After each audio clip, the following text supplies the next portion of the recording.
እኔ ማስተላለፈው መልእክት ያው ሁላችሁንም ካስተዳዳሪው ጀምሮ እንኳን ደስ ያላችሁ ነው። የደስታ ቀን ነው እንደተነገረው ተደጋግሞ የታላቅ ቀን ነውና የሁሉ ተሰርቶ ለማየት ያበቃን አምላክ ክብር ምስጋና ለሱ ይሁን። እንግዲህ ቅድም መላከ ብርሃናት ተሾመ ይሄን ገጠር ናት ለዲሲ እንደ ጋምቤላ ናት አሉ።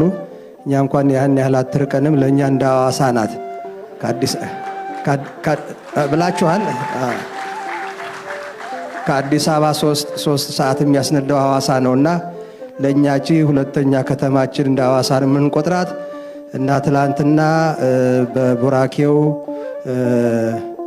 መላከ ብርሃናት ተሾመ አንዲት ነገር ጠቆም አድርገውኝ እንደ ማመልከቻ ቢጤም እንደ ጥያቄም ቢጤ ነገር ጣል አድርገው ነበረ።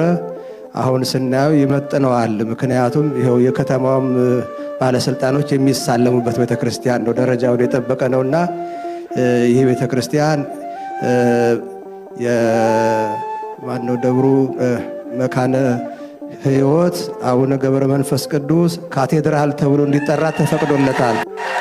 ተነስታችሁ አጨብጭቡ። ተነሱና አጨብጭቡ።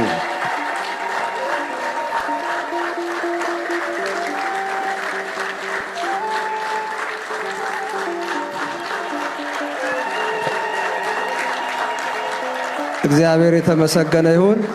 ትልቅ ስራ ነው። ለካቴድራልነት ምንም የሚያንሰው ነገር የለም። ግርማ ሞገሱም ሁሉም የሚሰጠው መንፈሳዊ አገልግሎት የተሟላ ነው። ስለዚህ ወጣ ያሉትን ደግሞ ማበረታታት ይገባል። እንግዲህ ከዛሬ ጀምሮ ያው የታወጀውን ሰምታችኋል። የመካነ ሕይወት አቡነ ገብረ መንፈስ ቅዱስ ካቴድራል ተብሎ ተሰይሞልናል። እግዚአብሔር ይስጥልን። በጣም እናመሰግናለን። በተለይ በዚህ አካባቢ ለምትኖሩት ለዚህ አጥቢያ ምዕመናን ትልቅ ኩራት፣ ትልቅ ክብር ነውና እግዚአብሔር እንኳን ደስ አላችሁ።